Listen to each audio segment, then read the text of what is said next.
Olá, bom dia, graça e paz. Como é que você está? Espero que você esteja bem, guardado pela boa mão do Senhor. Bom, como passou rápido essa semana, né? Semana abençoada, semana que Deus nos deu e nos guardou. Eu quero louvar a Deus pela sua companhia, pela sua vida e quero pedir que você também possa compartilhar o link do culto, tanto no YouTube como no Facebook, para os seus amigos, para os seus familiares, para que mais pessoas possam ser alcançadas pela palavra e também conheça um pouco mais da história da nossa IPI. Nós vamos orar, ouvir um hino que tem a ver com a história da IPI, o hino de número 93, Cantai a Cristo, um dos hinos cantados na noite da sua organização e que foi incorporado também à hinologia da igreja. Quero convidar você então para orarmos, na sequência cantarmos e voltaremos logo com o estudo. Pai, em nome de Jesus, nós oramos a Ti, com gratidão no nosso coração pela semana que passou, pelo sustento, pela provisão e pelo Teu cuidado. Nós te louvamos, ó Deus, te louvamos porque podemos transmitir este culto aos irmãos, às irmãs e a todos aqueles que, conectados conosco, também podem assistir. Abençoe, ó Deus, esses meus irmãos, essas minhas irmãs, abençoe todo o teu povo espalhado pela face da terra, dá-nos a graça, ó Deus, de sermos inspirados pelo teu Espírito e que o Senhor também traga à nossa memória as recordações e aqueles que não têm essa memória possam tê-la agora, com esse ensino, com esse estudo histórico, é bem verdade, mas que mostra o teu caminhar com o teu povo, com o povo presbiteriano independente. Assim, nós oramos agradecidos no nome de Jesus. Amém. Vamos cantar, na sequência nós voltamos.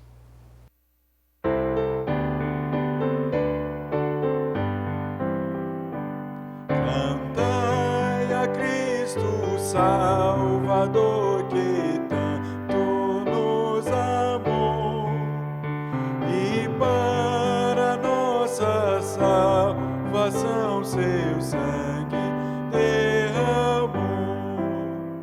Salvação, salvação, hoje temos no Filho de Deus. Salvação, salvação. Aleluias ao Filho de Deus. Ó grande amor tão divinal, amor tão eficaz, que nele o pobre pecador alcança eterna paz. Salvação, salvação, hoje temos no Filho de Deus. Salvação, salvação,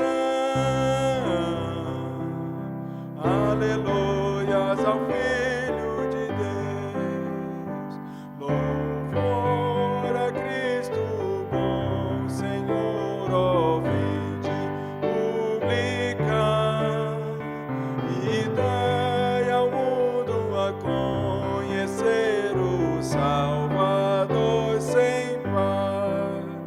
Salvação, salvação, hoje temos no Filho de Deus. Salvação, salvação,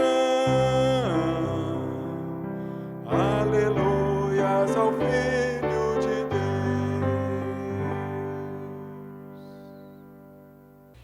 Maravilha! Salvação, salvação nós temos no Filho de Deus.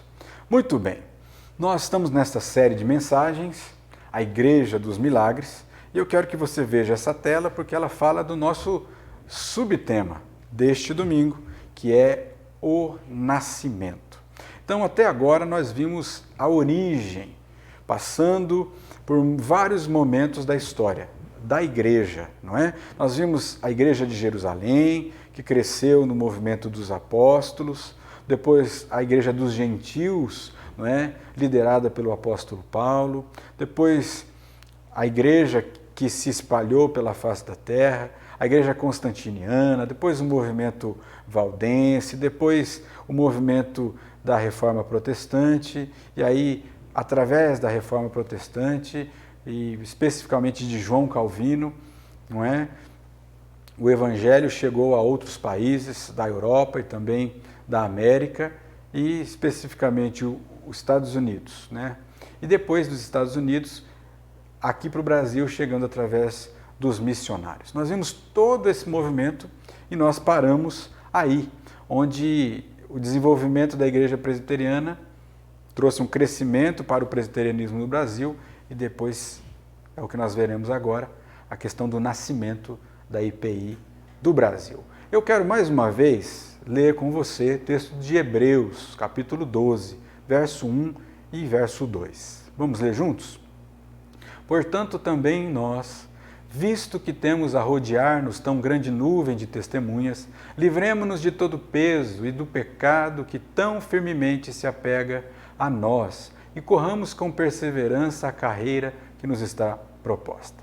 Olhando firmemente para o autor e consumador da fé, Jesus, o qual, em troca da alegria que lhe estava proposta, suportou a cruz sem se importar com a vergonha, e agora está sentado à direita do trono de Deus.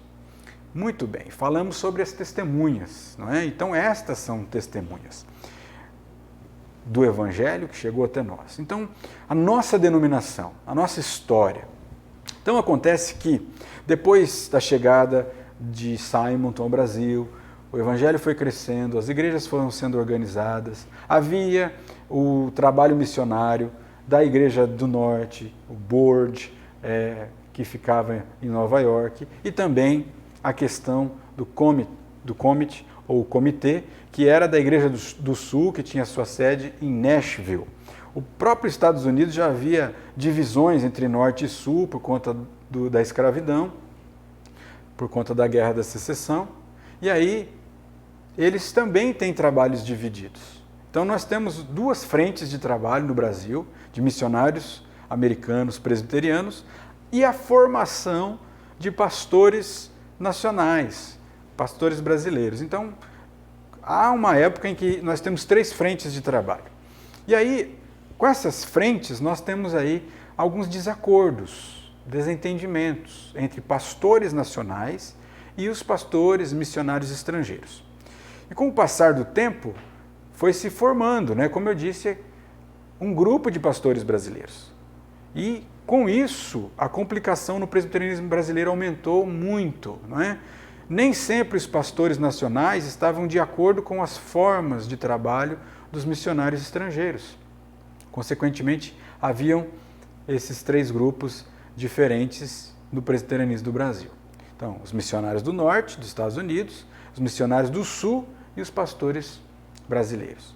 Então, haviam diferentes opiniões sobre as questões tratadas, não é? Porém, as mais importantes delas, ou a mais importante delas, foi a questão da evangelização indireta. Grandes quantias em dinheiro eram empregadas nas instituições de ensino organizadas pelos missionários.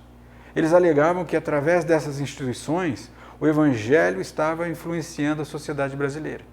Porém, alguns líderes nacionais achavam que esse dinheiro seria mais útil se fosse empregado diretamente na evangelização. Então, veja alguns desacordos. E aí surge a figura do reverendo Eduardo Carlos Pereira. E o reverendo Eduardo Carlos Pereira nasceu em 1855 em Minas Gerais, numa família que teve condições de lhe dar a possibilidade de estudar. E em 1875, em São Paulo, ele fez a sua pública profissão de fé, perante o reverendo Chamberlain. 5 anos mais tarde, voltou a Minas para iniciar a sua carreira ministerial, o seu ministério. E pela sua atuação, em pouco tempo, o reverendo Eduardo Carlos Pereira começou a se destacar. E aí, em 1884, juntamente com Remígio Cerqueira Leite, fundou a Sociedade Brasileira de Tratados Evangélicos. E nessa sociedade já estava ali em embrião tudo aquilo que Eduardo Carlos Pereira representaria para o presbiterianismo brasileiro. E algumas características dessa sociedade. Primeiro, seria sustentada por recursos nacionais. O que quer dizer isso, pastor? Que ele queria uma independência para as missões no Brasil. Não queria, claro que era valioso, importante, mas não queria que ficasse toda a direção do dinheiro vinda dos Estados Unidos. Essa ligação, onde o dinheiro vinha e era assim que era. Mas ele queria essa independência, não é? Teria espírito de cooperação interdenominacional com outras denominações, evitando publicar temas e assuntos de controvérsia entre as igrejas. Terceiro, publicaria trabalhos escritos por autores nacionais. E quarto, preocupar-se-ia com temas de relevância da realidade brasileira, questões regionais, questões locais, né? E daí foi assim que apareceu em 1886 o trabalho do próprio reverendo Eduardo sobre a religião cristã e a escravidão. Lembra que na aula passada eu disse que os missionários, tanto do norte como do sul, falaram uma vírgula sobre a questão da escravidão no Brasil? Pois bem, eles não falaram. Mas o reverendo Eduardo Carlos Pereira escreveu, fez um trabalho a respeito da religião cristã e a escravidão. E é bom lembrar que nesta data o problema da libertação dos escravos estava fervendo no Brasil. E a obra lançada pela sociedade mostrava que a igreja não se omitia, então que a igreja tinha uma contribuição a dar. Olha aí, essa é a foto, né, que se tem do reverendo Eduardo Carlos Pereira, para você conhecê-lo. E a gente passa a falar sobre os ideais do presbiterianismo brasileiro. Qual que é o ideal? Qual que era a idealização, o projeto, o que se planejava? A análise de cada um desses itens nos encaminha ao que haveria de ser a IPI do Brasil na sua origem. Mas o reverendo Eduardo Carlos Pereira não parou por aqui, não é? Em 1886, formulou um ambicioso plano de missões nacionais, aprovado pelo seu presbitério, com os seguintes propósitos. Olha só o propósito. Primeiro, despertar a consciência nacional para as responsabilidades junto à obra missionária. Não quer dizer isso, que o Brasil, a consciência dos pastores, dos membros nacionais, precisavam se responsabilizar pela obra missionária do seu país. Um engajamento maior. Então, o segundo, sustentar com dinheiro brasileiro pastores, evangelistas, professores e estudantes ao ministério. Então, havia uma questão, porque a igreja protestante queria ser diferente da igreja romana. Então, não cobrava. Ou não falava de ofertas, de dízimos. Então, havia aquela contrariedade. O missionário protestante era sempre caridoso, não cobrava nada pelo evangelho, não é? Claro, não é cobrado, não é? Mas essa era a linguagem, né? Para que a gente entenda que eles não queriam falar disso, de dízimos e ofertas para com o povo, para que eles não se sentissem cobrados, não é? Pagasse pelo evangelho. Mas aí a igreja não teria autossuficiência, né? Autonomia. Então, o Eduardo Carlos Pereira queria isso, que as igrejas pudessem ter autonomia financeira. E terceiro, publicar a revista das missões nacionais. Então veja, quem era o Eduardo Carlos Pereira? Era um visionário? Era um sonhador? Nesta época, em que todo o trabalho evangélico dependia do dinheiro e das resoluções que vinham de fora, a sua voz se levantava para defender missões nacionais, pensando num pensamento teológico voltado para assuntos nacionais, sustentação da igreja pelo dinheiro nacional. Então, Eduardo Carlos Pereira era a manifestação de que já tínhamos no Brasil um presbiterianismo forte, um presbiterianismo adulto e que não precisava ser tutelado. Os próprios fatos apontavam nesta direção, né? E aí, em 1888, a primeira igreja, melhor dizendo, a primeira igreja presbiteriana de São Paulo, elegeu o reverendo Eduardo Carlos Pereira para ser o seu pastor, dispensando o trabalho missionário. Então ele havia sido comissionado para aquela igreja. Não eram mais missionários, agora era um pastor ordenado. Neste mesmo ano, instalou-se o primeiro sínodo presbiteriano no Brasil. Era mais um sinal de que a obra presbiteriana estava em desenvolvimento. E aí, propriamente, agora, o nascimento da IPI do Brasil. Tudo que nós estamos descrevendo era um indício seguro de uma nova situação. Alguma coisa nova ia acontecer. Os missionários e as igrejas dos Estados Unidos deveriam ter percebido isto e passaram a atuar no sentido de emanciparem a igreja presbiteriana, que aqui criaram. Não foi, entretanto, o que veio acontecer. Na base de tudo estava um problema muito sério, o de preparação de pastores para a igreja presbiteriana do Brasil.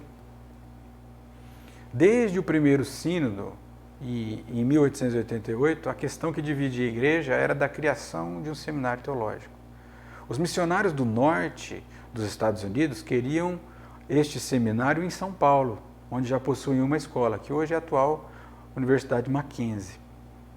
Os missionários do sul queriam o seminário em Campinas, onde também já tinha uma escola. A consequência dessa divergência era que não surgia de fato, com o correr do tempo, um seminário teológico estável. E aí, Eduardo Carlos Pereira e sua igreja envolveram-se diretamente na questão. Afligia o coração deles o fato de não existir uma preparação teológica adequada para os pastores da igreja. E foi em meio a essa situação que, a partir de 1898, surgiu mais um problema, a questão maçônica. A origem foram os artigos de Nicolau Soares do Couto Escher, publicados em O Estandarte, que é o jornal da nossa igreja até hoje, pretendendo demonstrar a incompatibilidade da maçonaria com a fé cristã. E o assunto era altamente explosivo, né, vamos assim dizer. Vários pastores, missionários e membros da igreja pertenciam à maçonaria. Em 1901, o reverendo Eduardo Carlos Pereira publicou a maçonaria e a igreja cristã, na mesma linha de pensamento dos artigos publicados no Estandarte. E para completar, em 1902, lançou uma plataforma. Veja, aqui uma pausa, um parênteses. Lembra que na outra aula, passando por todos aqueles movimentos, eu falei sobre o sistema de governo presbiteriano representativo? Então veja, só para vocês entenderem aquilo um pouco mais. No sistema presbiteriano, todo assunto relevante que a igreja local não pode resolver, o seu conselho reunido escreve um documento e envia para o presbitério. Pastor, mas o que é o presbitério? São nomes tão diferentes. Então, a igreja local é a igreja local, né? A nossa IPI central de Brasília. Nós pertencemos a um presbitério, chamado de Presbitério do Distrito Federal. Neste presbitério estão reunidas todas as igrejas sob a sua jurisdição. Então nós temos a igreja metropolitana, nós temos a igreja do Cruzeiro, nós temos a igreja de Samambaia, nós temos a primeira do DF que fica lá em Taguatinga, nós temos Mimoso de Goiás, Santo Antônio do Descoberto, Santa Rosa do Descoberto e outras que não me vêm à memória agora porque eu sou novo aqui, não decorei todas, né? Mas então esse presbitério é um conjunto de igrejas locais, não é? Lembra que eu falei que o sistema de governo presbiteriano somente alguns governam? Então, cada igreja envia o seu pastor ou os seus pastores, porque eles fazem parte do presbitério. Então, eles são membros do presbitério. Então, todos os pastores do presbitério vão a essa reunião. E cada igreja tem o direito de enviar um representante, que são os seus presbíteros. Dentre eles, um é escolhido para representar. No nosso caso, nós temos dois, o presbítero Marco Aurélio e o presbítero Augusto. Mas, pastor, mas não é só um? Sim, mas, no caso, eles são indicados como titular e suplente. No caso do presbítero Augusto, ele também recebeu votos e ele compõe a diretoria do presbitério, só que ele não tem voto, ele tem direito à voz. Ele pode falar sobre os assuntos, debater, mas ele não pode votar, não é? Mas isso é uma das questões do sistema presbiteriano. Lendo a Constituição, você pode entender um pouco mais. Bom, por que eu estou falando disso? Porque se a igreja não pode resolver, ela envia para o presbitério. Se o presbitério não pode resolver, está acima da sua competência, ele envia para o sínodo. E foi o que aconteceu aqui nessa plataforma. O que foi a plataforma? Foi um projeto. Eduardo Carlos Pereira queria que o seu projeto fosse analisado, fosse votado e, claro, ele queria que fosse aprovado. Então esse documento vai para o sínodo. E qual era a composição desse documento, chamado de plataforma? Independência absoluta ou soberania espiritual da Igreja Presbiteriana do Brasil. Ela queria ser independente da Igreja dos Estados Unidos na seguinte questão: sustento. A igreja não queria ser sustentada mais por dinheiro externo, ela queria poder se autossustentar. Desligamento dos missionários dos presbitérios nacionais. Declaração oficial da incompatibilidade da maçonaria com o Evangelho do nosso Senhor Jesus Cristo. Conversão das missões nacionais em missões presbiteriais ou autonomia dos presbitérios na evangelização de seus territórios. Educação sistemática dos filhos da igreja para a igreja e da igreja para a igreja e pela igreja. Então, nós temos aí as missões nacionais, autonomia para os presbitérios decidirem sobre os rumos da igreja presbiteriana no Brasil, sem a interferência das juntas missionárias da Igreja do Norte ou da Igreja do Sul. Os missionários eram membros das juntas missionárias que detinham o dinheiro, e os seus votos nas decisões dos presbitérios e depois do sínodo tinham mais peso. Na plataforma, o reverendo Eduardo e seus apoiadores defendiam que os missionários deveriam ficar ligados aos seus presbitérios nos Estados Unidos. Então, que eles seriam missionários, não teriam voto. Então, desligamento dos missionários.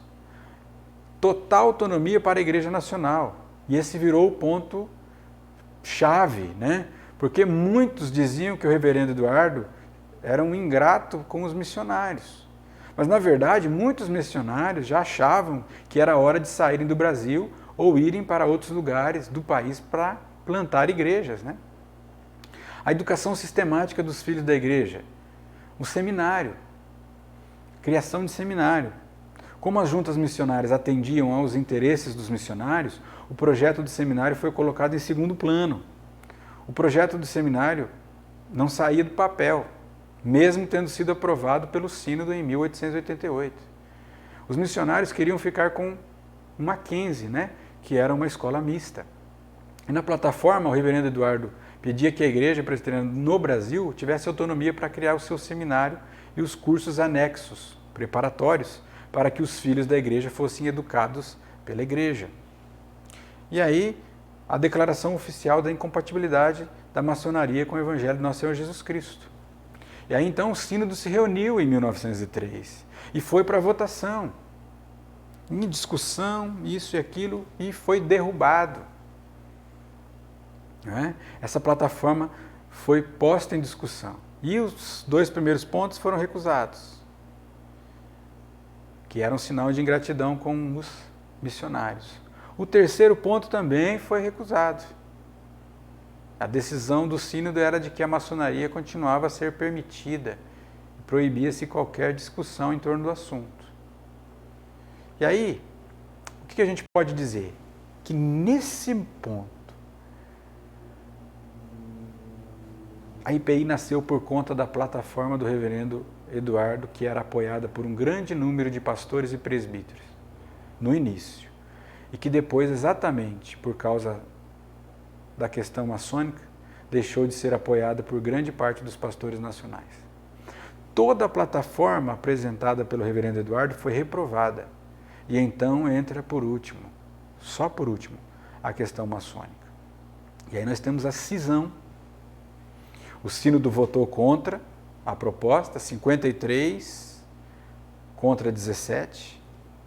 E aí surgia a Igreja Presbiteriana Independente do Brasil, a IPI-B. Naquela noite do 31 de julho de 1903, junto com o reverendo Eduardo Carlos Pereira, que mostrei lá atrás, seguem os seguintes ministros. Eu quero que você olhe aí as fotinhas deles. Alfredo Borges Teixeira, natural da Borda da Mata. Bento Dias Ferraz de Arruda, natural de Araraquara. Caetano Nogueira Júnior, nasceu em Pouso Alegre, Minas Gerais. Reverendo Ernesto Luiz de Oliveira. Reverendo Toniel de Campos Mota. Vicente Temudo Lessa, nasceu lá em Palmares, em Pernambuco. E os presbíteros: Antônio José de Souza, Aquilino Nogueira César, Delfino Augusto de Moraes, Dinarte Ferreira Coutinho, Francisco Pires de Camargo, João da Mata Coelho, João do Amaral Camargo, João Garcia Novo, Joaquim Honório Pinheiro, José Antônio de Lemos, José Celestino Aguiar, Júlio Olinto, Saturnino Borges Teixeira, Sebastião Pinheiro e Severo Virgílio Franco. Esses foram os pastores e os presbíteros que saíram, né, que formaram a IPI do Brasil. Aí nós temos alguns pontos, porque do nascimento, quando nasce, tem um crescimento. E aí chega aquele ponto que eu disse na semana passada. Por que a Igreja Presbiteriana Independente se torna uma igreja conhecida como a Igreja dos Milagres? Ou aquele título bem carinhoso, a Igrejinha dos Milagres. Nós temos um primeiro período que vai de 1903 a 1923. Então o reverendo Eduardo Carlos Pereira é o grande líder nacional. E no dia 1º de agosto de 1903, né, nasce realmente a IPI, e tendo como moderador o reverendo Caetano Nogueira Júnior. Então a primeira preocupação é com as adesões das igrejas ao movimento da independência e antimaçônico, né? A primeira igreja que adere é a Igreja Presbiteriana de Itatiba. Depois adere a primeira igreja de São Paulo e assim começam a surgir as adesões. Todas as adesões nos primeiros anos é em virtude da pregação antimaçônica. Quem não concorda em ficar na igreja presbiteriana por causa da maçonaria, adere formalmente à igreja independente. O discurso, portanto, passa a ser dominante. Não se fala mais na questão da autonomia eclesiástica, a principal bandeira do início do movimento. Nós temos aí alguns nomes e que foram ordenados, foram recebidos, né, como Temudo Lessa, Ernesto de Oliveira, Alfredo Borges Teixeira, Toniel Mota, Bento Ferraz, Caetano. E aí depois outros pastores vão se unir à IPI do Brasil. Francisco Lotufo, depois Benedito Ferraz de Campos e tantos outros. Mas vamos passar adiante, né?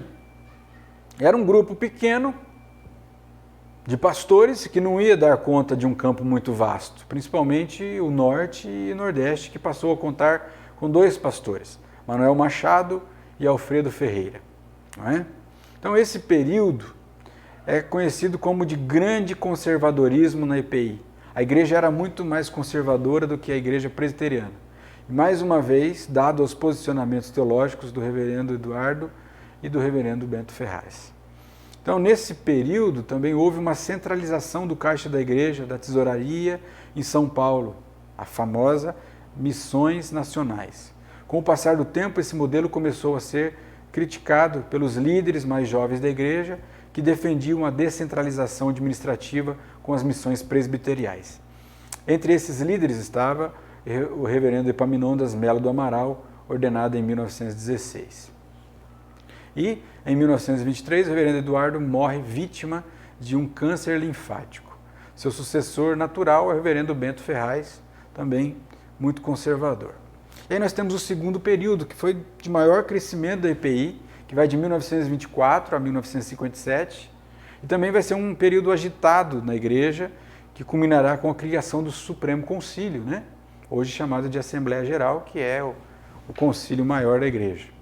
É nesse período que surgem as chamadas forças leigas, primeiro com o movimento de jovens, depois com o movimento feminino.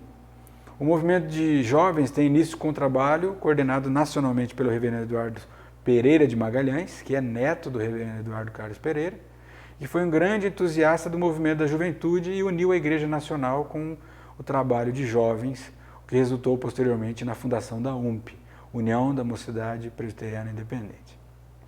Também nesse período teve início o trabalho feminino. Em 1932, com a aprovação da primeira Constituição e ordem da EPI, foi instituído o diaconato para mulheres. Lembra que eu falei do movimento valdense? A igreja valdense estava na vanguarda da ordenação feminina. E a EPI começou a ordenar mulheres ao diaconato, né? O desenvolvimento daí é rápido e há um grande despertar nas forças leigas da igreja. Contribuiu também para a expansão da EPI nesse período a abertura da colonização do norte do Paraná. Muitas famílias presbiterianas independentes da região do sul e oeste de São Paulo se mudaram para o Paraná. Também de Minas Gerais, né, por conta do café, do plantio do café. Aquela região era muito promissora, né? E assim várias igrejas são organizadas nessa região e com um crescimento ao lado das cidades que iam nascendo. Depois nós temos um terceiro período que vai de 1958 a 1972. E esse período é marcado pela crise dos movimentos carismáticos. Em 1975 é organizada a Igreja Presbiteriana Renovada. Pastores são excluídos, outros saem dos seus presbitérios. Então é importante falar sobre esse período porque assim, nós temos um movimento leigo muito forte e por conta da ausência de muitos de pastores. Havia um número pequeno de pastores para as igrejas que haviam crescido. Então, nos primeiros meses, nos primeiros 10 meses, a IPI tinha 2.500 membros. Por isso ela chamou-se de Igrejinha dos Milagres.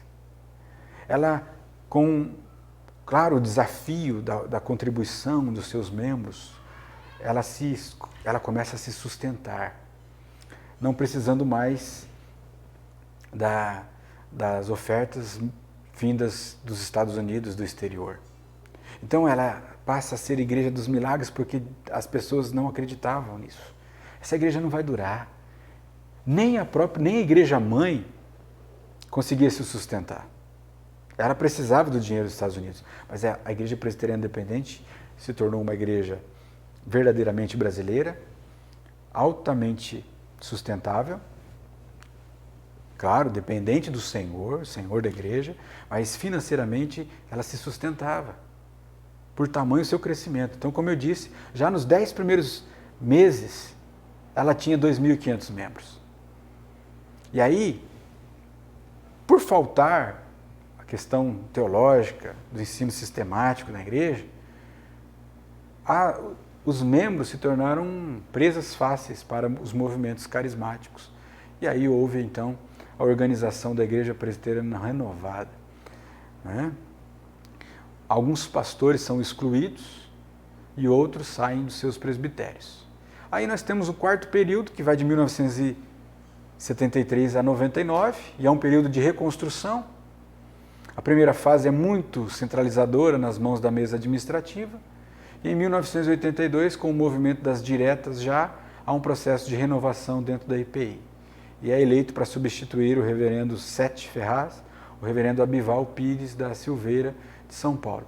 que vai trazer uma questão mais coordenada, né?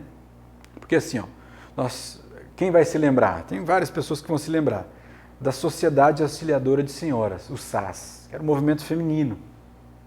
Aí nós tivemos o movimento dos varonis, que eram, vamos dizer, que era a sociedade organizada pelos homens. E nós tivemos a UMP, que era a União da Mocidade Presbiteriana Independente. Desses três, o que permaneceu com essa nomenclatura foi a UMP. Até hoje, o umpismo foi muito forte, né? Os jovens, né, engajados no trabalho missionário e da publicação e propagação do Evangelho.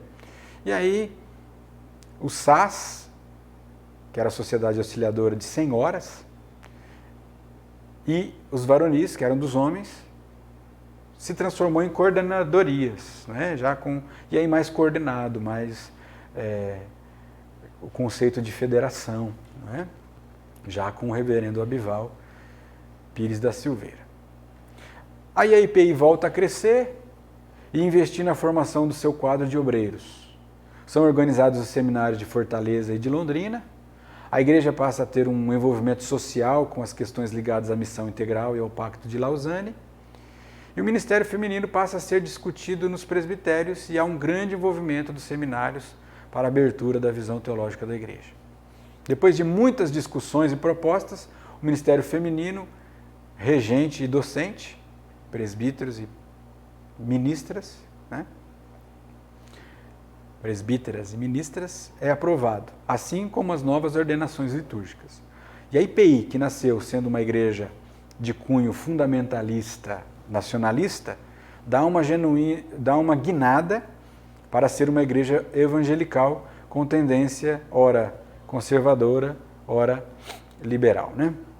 Ou tendências conservadoras e liberais. O Supremo Concílio passa a se chamar Assembleia Geral. E aí nós temos o quinto período, que é do ano 2000 até agora. A igreja entra no século XXI com vários desafios pela frente. Os seminários de Londrina e Fortaleza são fechados e a formação teológica se concentra na FATIP, Faculdade de Teologia da IPI, com um curso reconhecido pelo MEC. Por necessidade, né, os presbitérios recorrem e a FATIP abre o curso de Educação à Distância de Teologia. E aí a IPI fecha a formação teológica e só aceita candidatos que tenham estudado em seu seminário. Embora a igreja cresça em alguns centros, como o estado do Paraná, Mato Grosso do Sul e sul de Minas, a igreja perde muitos membros e não consegue superar a barreira dos 100 mil membros. Aí nós temos um destaque. Durante muito tempo dizia-se na IPI que a nossa primeira diaconisa foi a Albina Pires de Campos, da primeira IPI de São Paulo, mas o reverendo Gerson Corrêa de Lacerda descobriu que isso estava incorreto. E lá no estandarte, em fevereiro de 2007, se você quiser, tem isso online, você pode consultar, tem a foto publicada em um artigo no estandarte informando que a nossa primeira diaconisa foi Ana Elefosina Franco. Ela foi eleita e ordenada no dia 10/7 de 1932 na IPI de Pinhal do Campestre, Minas Gerais, pelo reverendo Alfredo Alípio do Vale. Ela faleceu em 2/7 de 1961. E na IPI, o diaconato para mulheres foi permitido em 1932. Por outro lado, a eleição dos primeiros diáconos no presbiterianismo brasileiro foi em 9 de julho de 1866. Naquela época não havia a IPI ainda. Só que eu quero fazer uma menção aqui também a uma edição do estandarte de julho de 2003, ano de centenário, onde o reverendo Geraldo Ferreira, da IPI lá de Tapejara, no Paraná, hoje jubilado, escreveu Mulheres, Mães da IPI do Brasil. Essa tela vai aparecer para a gente ganhar um tempo, mas eu vou citar o nome delas, tá? Maria Generosa Messias Nogueira, Cecília de Mesquita, Luzia Pereira de Magalhães, Carlota Pinheiro, Elisa de Andrade Ferraz, Rosalina de Barros Mota, Laudelina de Moraes, Henriqueta Pinheiro, Maximina Gouveia, Teresa de Magalhães Coutinho, Galdina Cândido de Souza, Ana Olinto, Luísa Benedita Garcia, Ana Leite Aguiar, Mariana Pereira Simões, Isolina Cândida, Maria Teresa de Castro, Francisca Josefa do Lago, Maria Francisca de Lemos. Quem são essas mulheres, pastor? São as mulheres mães da IPI do Brasil, mulheres dos pastores e dos presbíteros. Nesta edição do Estandarte que eu citei, o reverendo Geraldo escreve: ficaram faltando 3 mulheres dentre as esposas dos pastores e presbíteros que organizaram a IPI do Brasil, as quais também deveriam ser recordadas, mas não as encontrei nas fontes de pesquisas ao meu dispor.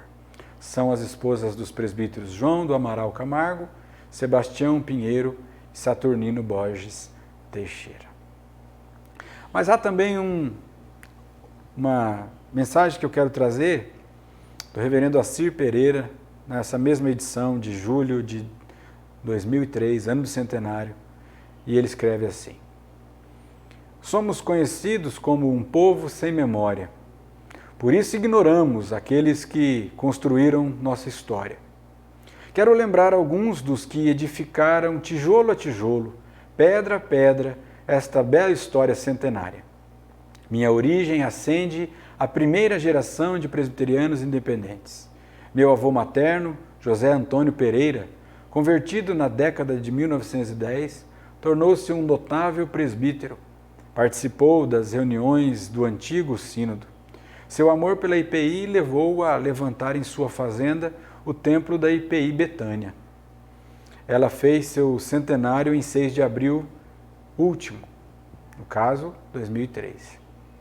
E hoje é a IPI de José Bonifácio. Nesta igreja, meu pai, José Francisco Pereira, foi eleito presbítero com apenas 18 anos de idade, tendo servido como presbítero por 50 anos. Nesta igreja, fui batizado pelo reverendo Rubens Sintra Damião, que também me ordenou aos 19 anos. Presbítero da IPI, que funcionou no prédio do Seminário de São Paulo, Deus me deu o privilégio de fazer parte de uma geração pontilhada por verdadeiros ícones do presbiterianismo independente. Gostaria de fazer menção a alguns destes personagens da nossa história. Começaria pelo que considero privilégio de poucos. Assisti à última bênção impetrada pelo reverendo Alfredo Borges Teixeira na primeira IPI de São Paulo. Perto de completar 100 anos, foi auxiliado por 2 pastores que lhe seguraram os braços erguidos. Fiz parte da última turma de História das Religiões ministradas pelo reverendo Jorge Bertolasso Stella, no seminário. Ele foi escolhido para ser nosso paraninfo, ao lado do reverendo Rui Anacleto, que foi escolhido para ser o nosso patrono. Era o ano de 1968, quando o seminário passou uma de suas mais terríveis crises. Os alunos foram expulsos, o seminário fechou, a formatura foi cancelada, recebemos o diploma numa sala da primeira IPI de São Paulo, sem ao menos uma oração. Mas o reverendo Bertolasso, num gesto carinhoso, escreveu no seu discurso: o anjo é da igreja, a igreja não é do anjo. Foi o seu tema. Daquela geração de pastores, professores do seminário, registro os nomes do reverendo Isaar Carlos de Camargo, mais jovem pastor ordenado em nossa igreja nestes 100 anos. O reverendo Roldão Trindade de Ávila, cujo centenário de nascimento foi lembrado recentemente. O reverendo Adolfo Machado Correia, escritor e poeta. O reverendo Daili Rezende França, presidente do Supremo Concílio em 2 mandatos. Lembro-me da liderança sóbria, prudente e sábia do reverendo João Euclides Pereira. Presidiu o Supremo Concílio, foi meu professor no Instituto José Manuel da Conceição e responsável pela força da IPI na região de Osasco, onde temos 3 presbitérios, fruto de sua aguda visão missionária. Pastor por mais de 30 anos da 5ª IPI de São Paulo, hoje 1ª de Osasco. Como esquecer os notáveis pastores, missionários que embrenharam por regiões inóspitas, quais Caetanos Nogueiras, aproveitando os avanços e progressos da Noroeste, da Alta Paulista, Sorocabana e Norte do Paraná? Seus nomes são verdadeiras lendas. Reverendo Lauresto Rufino, Reverendo Azor Etes Rodrigues, Jonas Dias Martins. O reverendo Lauresto nasceu em São Francisco do Sul, Santa Catarina. Foi pastor por 70 anos na região de Araçatuba, cidade da qual recebeu todas as homenagens, além de título, ou melhor, do título de cidadão araçatubense. Deu seu nome ao ginásio de esportes da cidade. Foi grande esportista. Seus 7 filhos, todos atletas. Morreu em 2002, aos 101 anos de idade. Pregou até próximo de sua morte. Acompanhou de perto outro grande pastor, o reverendo João Trotti. De origem humilde, autodidata, era sapateiro quando se converteu. Tive o privilégio de tê-lo como pastor e mestre. Morreu aos 96 anos, na cidade de Catanduva, São Paulo. O reverendo Azor desenvolveu seu ministério na região de Assis. E a igreja de Assis foi chamada de Antioquia da Sorocabana, por ser um centro de radiação da nossa igreja. Os reverendos Azor e Lauresto terminaram o seminário juntos, sendo ordenados em 1929. Tive a honra de pertencer ao mesmo sínodo em que ambos eram membros por 10 anos. Neste sínodo, aprendi meus primeiros passos como pastor, com outros servos de Deus notáveis. Reverendo Sherlock Nogueira, sobrinho do reverendo Caetaninho, que pastoreou as IPIs de Presidente Prudente, Tupi Paulista, onde oficiou na minha profissão de fé e igrejas na capital. Reverendo Antônio Correia Rangel de Alvarenga, grande polemista, pai dos reverendos Laudelino Paulo e Mário, o eterno missionário do Amazonas. Reverendo Francisco Guedelha, pastor por mais de 3 décadas em Botucatu. Reverendo Lutero Sintra Damião, que pastoreou as IPIs de Muzambinho, Minas Gerais, e Presidente Prudente, São Paulo. Reverendo Jonas Dias Martins, foi o grande profeta do norte do Paraná, por onde passou deixou um rastro luminoso, venceu o preconceito. Como o reverendo Lauresto, era negro e saiu plantando igrejas por todo o norte do Paraná. No meu último encontro com o reverendo Jonas, em Londrina, seu quartel-general, já cego, ele estava diante de sua querida Bíblia e seus livros de teologia que alguém lia, estudioso até o fim de seus dias, pois não queria ser pastor medíocre. Dizia sempre para nós pastores jovens: filhos, estudem, sejam o melhor pastor que puderem. Outra frase que me lembro dele: Assir, nunca minhas ovelhas souberam que estive doente, pois viam em mim alguém que as fortalecia e não queria mostrar para elas fragilidade. Estes pastores tiveram a companhia de outros queridos pastores, referências para meu ministério. Desta galeria fazem parte o reverendo Sebastião Gomes Moreira, reconhecido como notável pregador. Sua firmeza e convicção impunham respeito nos concílios, valendo-lhe o título de Leão do Norte. No Rio Grande do Norte, militou na política como deputado estadual. Deixou a carreira política, muito brilhante por sinal, para dedicar-se ao pastorado. Encerrou seu ministério em Brasília. Companheiro seu, em muitos momentos, o reverendo Severino Lima, conhecido pelos debates a favor da ortodoxia, pastoreou por muitos anos a 2ª IPI do Rio de Janeiro. E os Ferraz, seus sobrenomes remontam a 1903, Sete Ferraz, Orlando Ferraz e José Coelho Ferraz. O reverendo Sete, médico e pastor por mais de 50 anos da 3ª IPI de São Paulo, presidiu o nosso Supremo Concílio.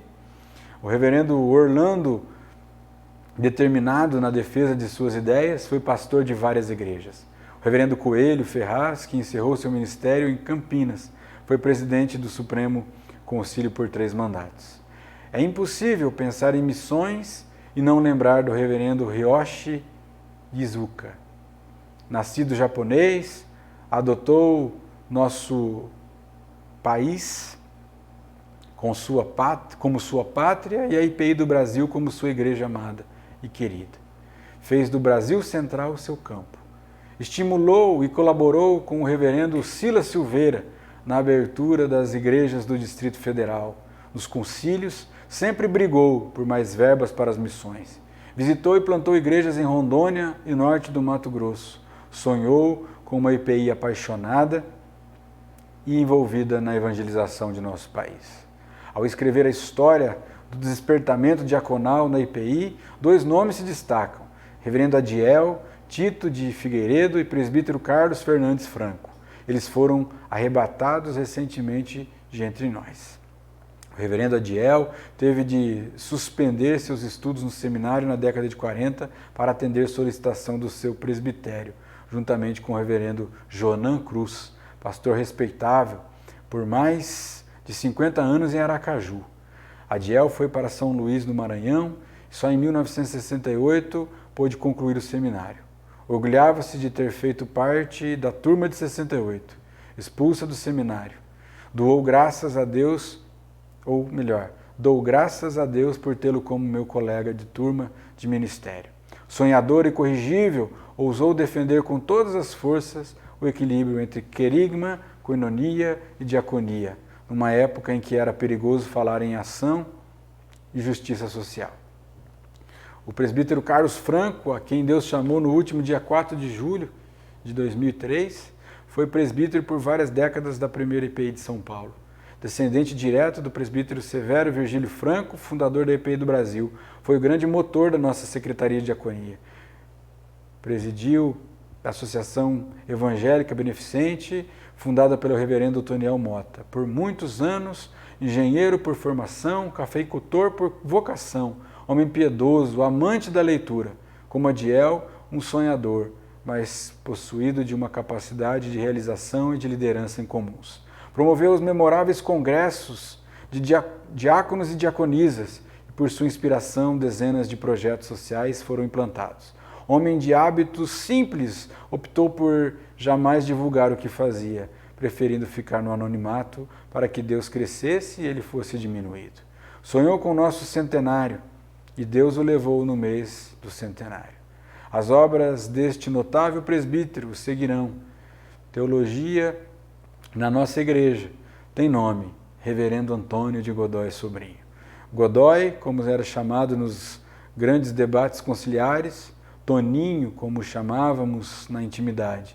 Não importa como fosse chamado, uma coisa é certa: o respeito que lhe devotavam os seus adversários, a reverência que faziam ao seu saber teológico, ao brilho de sua inteligência, ao seu amor pela Igrejinha dos Milagres, a quem chamava carinhosamente de minha mãe. Como amou o Instituto João Calvino e como lutou para vê-lo transformado no seminário que levava o seu nome, lá em Londrina. Quanta injustiça recebeu sem nunca se abater ou abandonar sua igreja. Dele guardo a lembrança da paixão por sua vocação e convicção do chamado de como sonhou com este centenário. Foi um dos idealizadores do projeto 2003. Toninho, como sentiremos sua falta na grande celebração do centenário? Tive a honra de conviver com todos esses amados personagens em reuniões de presbitérios, sínodos e do antigo Supremo Concílio. A maior de todas as lições que deles aprendi foi, sem dúvida, o amor e zelo pela IPI do Brasil. Algo me fascinava nestes homens de Deus, a autoridade com que exerciam suas funções de ministros e líderes. Dou graças a Deus por estes líderes como referência para o meu ministério. Não podemos celebrar o centenário e não trazer à memória estes servos de Deus. Não quero ser injusto com aqueles cujos nomes deixei de mencionar neste in memória. Uns notáveis, outros nem o nome deles sabemos. Uns fizeram parte da minha geração, outros me antecederam. Aos que nem cargos tiveram, muitos nos ensinaram na escola dominical a amar a Bíblia e nos encantar com seus personagens. A todos, anônimos ou não, nossa homenagem e gratidão eterna. Ah, esta é a igreja que nos fascina e nos encanta. Aprendi a amá-la ainda no colo de minha mãe, Altina. E aqui eu faço um parênteses, aprendi a amá-la ainda no colo da minha mãe Sinira. Nunca teve cargos na igreja, mas qual Lloyd me contava histórias de pastores que passaram a fazer parte do meu imaginário e me levaram a decidir desde pequeno, vou ser pastor. Histórias de Caetaninho que, deixando a família em Minas, viajava a cavalo 6, 8 meses para plantar igrejas pelo interior do Brasil, morrendo longe de casa numa de suas viagens missionárias em Ariranha, norte de São Paulo, onde ainda está sepultado. É desta gente que somos herdeiros. É desta história que podemos nos orgulhar.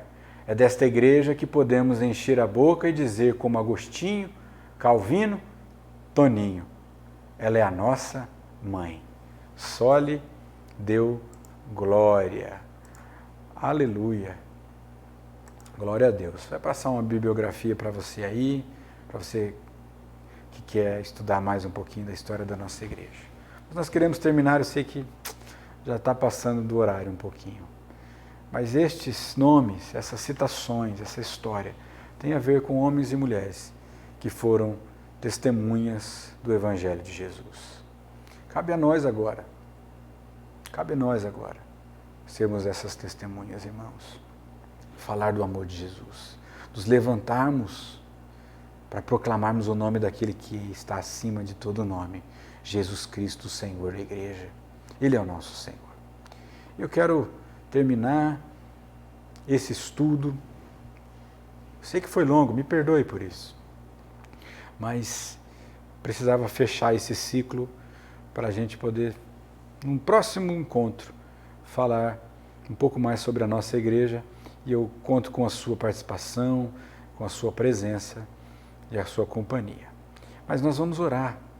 Na sequência, nós vamos cantar o hino do centenário. Hino que foi escrito em 2003, cantado no encontro lá no ginásio do Ibirapuera, quando foi comemorado o centenário da IPI do Brasil. Nós vamos orar. Pai, em nome de Jesus, obrigado por esse tempo que passamos juntos aqui. São tantas informações, nomes que nós lembramos, pastores que foram meus pastores, que foram professores de seminário, pastores de outras pessoas da igreja, desta e de tantas outras espalhadas pelo Brasil. Lembramos com alegria das mulheres dos pastores fundadores, dos presbíteros fundadores. Mas nós queremos lembrar daqueles que mais próximo de nós trouxeram o Evangelho. Talvez um avô, uma avó, uma tia, uma vizinha, uma amiga da família, um amigo. Oh Deus, o Senhor nos alcançou. E hoje nós fazemos parte dessa história, da história que vai escrever tantas outras histórias. Histórias de conversão, de mudança de vida, de tantas pessoas que serão chamadas para o ministério sagrado da palavra e dos sacramentos. Pessoas que serão chamadas para o presbiterato, homens e mulheres que serão chamados para o diaconato, que vão servir no ministério infantil, na escola dominical, líderes de células, que serão chamados povo de Deus, filhos e filhas do Deus Altíssimo. Abençoe o nosso domingo, fica conosco, em nome de Jesus. Guarda o teu povo, Senhor, espalhado pela face da terra. Essa é a nossa oração, no nome de Jesus. Amém. Nós vamos cantar o hino do centenário e nós já voltamos.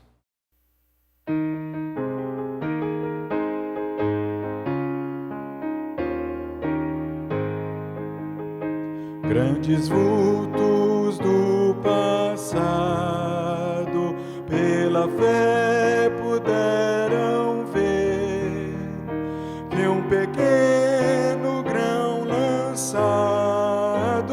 poderia florescer. Eram servos da verdade, valorosos campeões, que terão na eternidade seus preciosos galardões. Pela coroa real do Salvador e seu real pendão, vamos pregar o Evangelho com fé e vigor de todo o coração.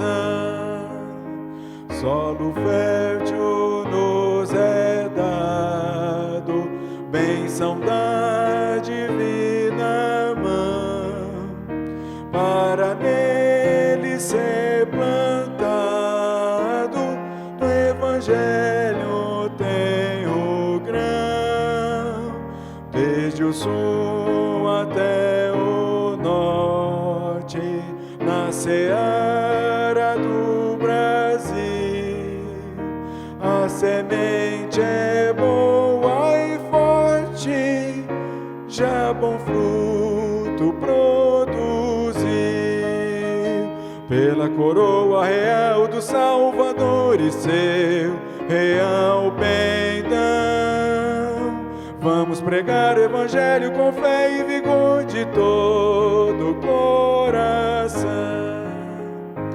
Em tristeza ou alegria, Deus a igreja abençoou, e porque assim crescia, pela pátria se espalhou. Hoje é ela centenária, e outros campos foi buscar. Sua obra missionária já se estende além do mar.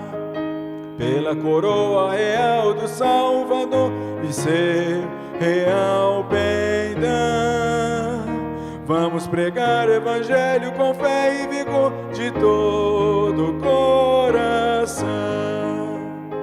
Nesses dias de violência, Cristo é nossa solução. Ele é nossa suficiência e nos guia a sua mão. Que a família independente seja exemplo no país, e que viva no presente como Espírito nos diz. Pela coroa real do Salvador e seu real pendão, vamos pregar o Evangelho com fé e vigor de todo o coração. Nosso canto voluntário suba ao Deus da criação, pelo nosso centenário, com profunda gratidão, como a luz que no veleiro pode a casa iluminar, possa o Cristo verdadeiro para sempre em nós brilhar. Pela coroa real do Salvador e seu real pendão, vamos pregar o Evangelho com fé e vigor de todo o coração.